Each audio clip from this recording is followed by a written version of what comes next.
Okay, I'm going to finish up section 5.2 here with a second quick video.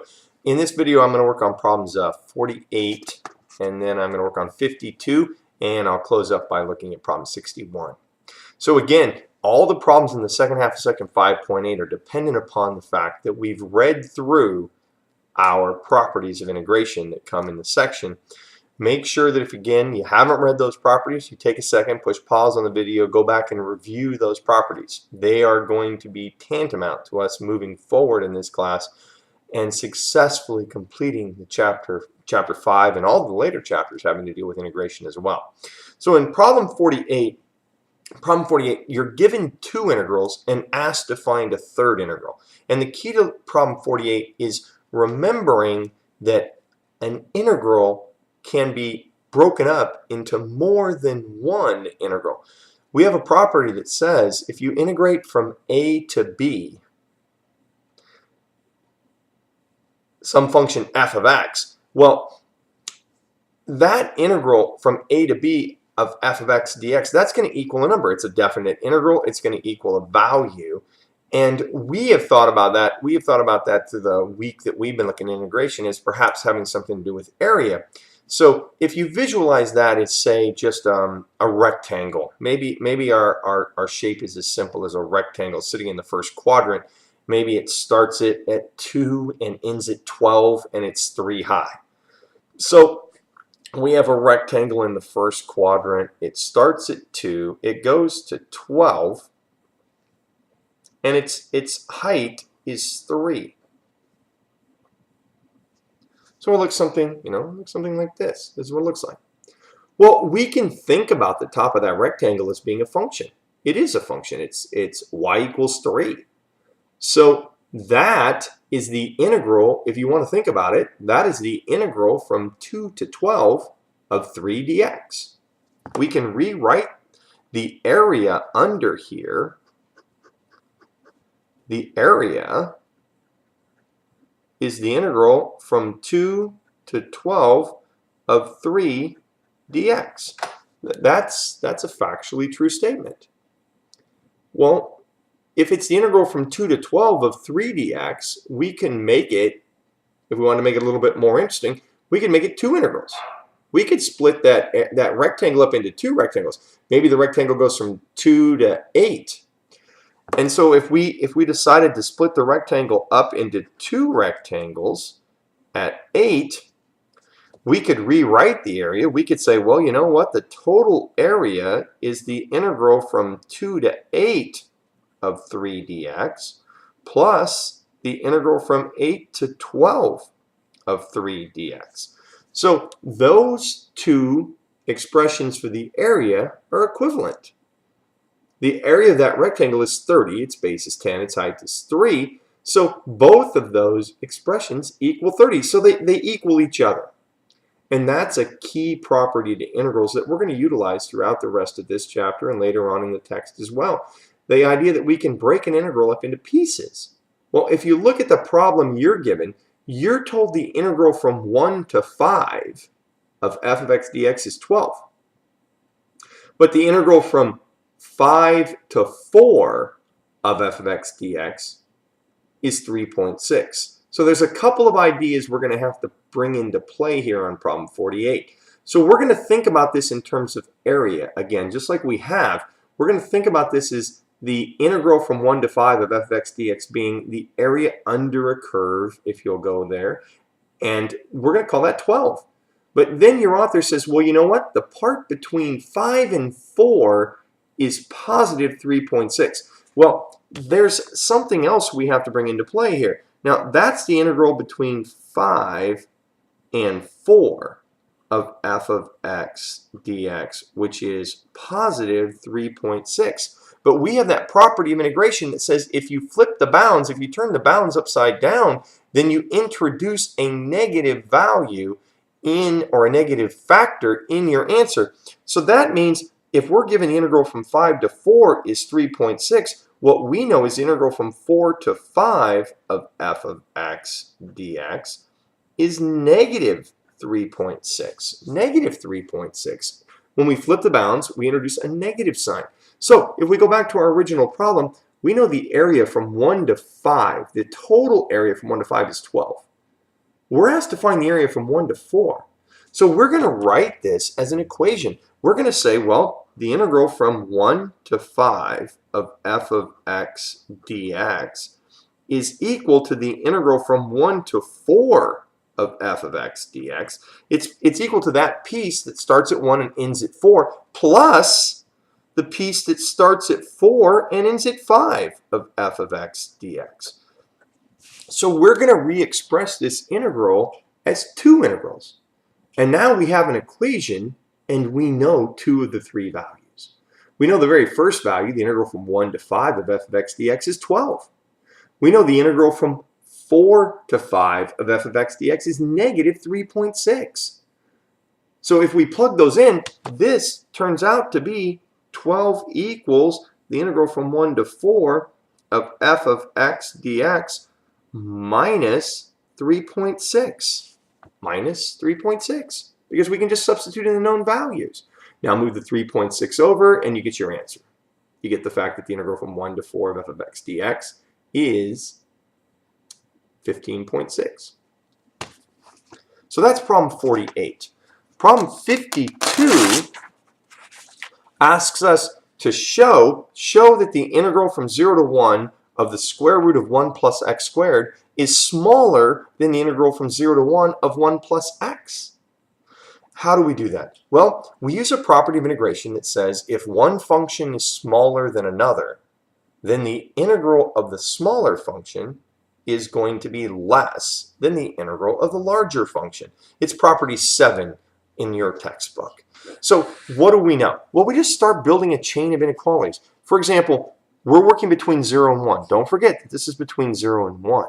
Well, between 0 and 1, for a fact, we know that x squared is less than or equal to x. X squared is less than or equal to x. Now remember, we're between 0 and 1, so 1/2 squared is certainly smaller than 1/2. This would not be true if we were working outside of the interval from 0 to 1, but the given interval is 0 to 1. So if I add 1 to both sides of this, it doesn't change the inequality. So 1 plus x squared is certainly smaller than 1 plus x. 1 plus x squared is smaller than 1 plus x. That is a fact. Well, now I've established the fact that 1 plus x squared is less than or equal to 1 plus x. If we take the square root of both sides of this, the inequality is not going to flip, so we're going to have the square root of 1 plus x squared is less than or equal to the square root of 1 plus x. The square root of 1 plus x squared is less than or equal to the square root of 1 plus x. That's now established by our chain of inequalities. Well, now we look at property 7, and we can now say that since the function 1 plus the square, since the function the square root of 1 plus x squared is less than the function the square root of 1 plus x, well, now we have property 7 that says if we integrate over the same interval, those integrals are going to preserve that inequality. So the direct application of property 7 says the integral from 0 to 1 of the square root of 1 plus x squared dx has to be less than or equal to the integral from 0 to 1 of the square root of 1 plus x dx. And we're done.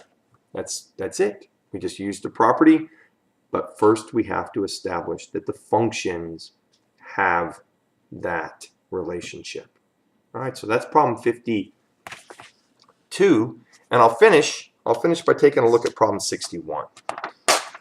Now, problem 61, I don't have it written on my paper, so give me a second here to write it down. Problem 61 says the integral from 0 to 2, 0 to 1, let me put my glasses on so I can actually read it. Oh my goodness, that's a 1 to 3. The integral from 1 to 3 of the square root of x to the 4th plus 1 dx is greater than or equal to 26 over 3. We're supposed to establish that inequality using our properties of integrals together with what we were taught back in exercises 27 and 28. 27 and 28 are helpful. I'm not sure that we need those to do problem 61, however.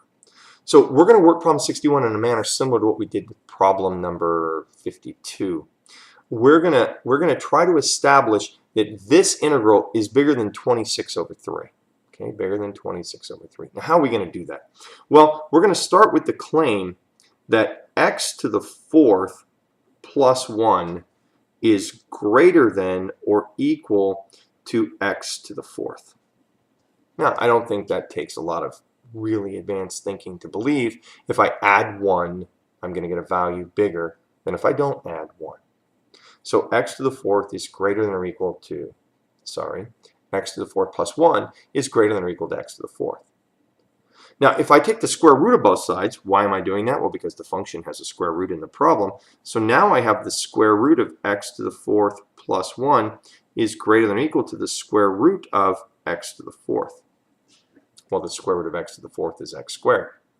So now we have established this inequality. The square root of x to the 4th plus 1 is greater than or equal to the square root of x to the 4th, which happens to equal x squared. We're going to use the same property, property 7, that we talked about back in the previous example, and now I'm going to integrate both sides, because this inequality is going to be preserved when I integrate both sides, as long as I integrate both sides using the same bounds of integration. So now I can re-express this. I can say the integral from 1 to 3 of the square root of x to the 4th plus 1 dx is greater than or equal to the integral from 1 to 3 of x squared dx. So we've established this inequality. Well, we know what the integral from 1 to 3 of x squared is. If we take a look at problem 27, and 28, problem 28 gives us a formula for the integral of x squared. Problem 28 says the integral from a to b of x squared dx is equal to b cubed minus a cubed over 3. b cubed minus a cubed over 3. Well, that means we can replace the integral from 1 to 3 of x squared dx with its known value from our exercise 28. So that right-hand side is no longer the integral from 1 to 3 of x squared dx. It's now 3 cubed minus 1 cubed all over 3. Well, a funny thing happens if you work out 3 cubed minus 1 cubed. 3 cubed is 27, 27 minus 1, that's 26 over 3. And if we simply carry down the left-hand side, we're done. We have the integral from 1 to 3 of the square root of x to the 4th plus 1 dx is greater than or equal to 26 thirds. Okay. So these problems took a little bit of thinking. They took a little bit of analysis. They weren't the kind of questions where you just take a problem that's given to you and write out an answer. You first had to remember your properties of integrals. You had to look at the properties of integrals. In the case of some of us, we had to go back and read the properties of integrals, and that's okay. We're supposed to know them, and you don't learn something without reading it. So it's possible that perhaps you try to do the homework without first going through the properties of integrals, but hopefully in both of the videos that I just recorded for you, I asked you to go back and take a look at those properties before you started. If for some reason you did not, I'll ask you again at this final opportunity to take a couple of minutes before you go to class on Monday and go back and take a look at those properties of integrals. Make sure that they're something that you're familiar with. I'm not saying that you have to know them to the point that you can write them all down, but they need to be things that you're comfortable using. And that requires maybe a couple of note cards and maybe 15 or 20 minutes 4 or 5 times today and tomorrow to make sure that those properties of integrals are properties that we can utilize comfortably while we're trying to solve the problems throughout the rest of Chapter 5 and throughout the rest of the book. All right, I hope this helps. I'll see you guys all in class. Thanks for watching.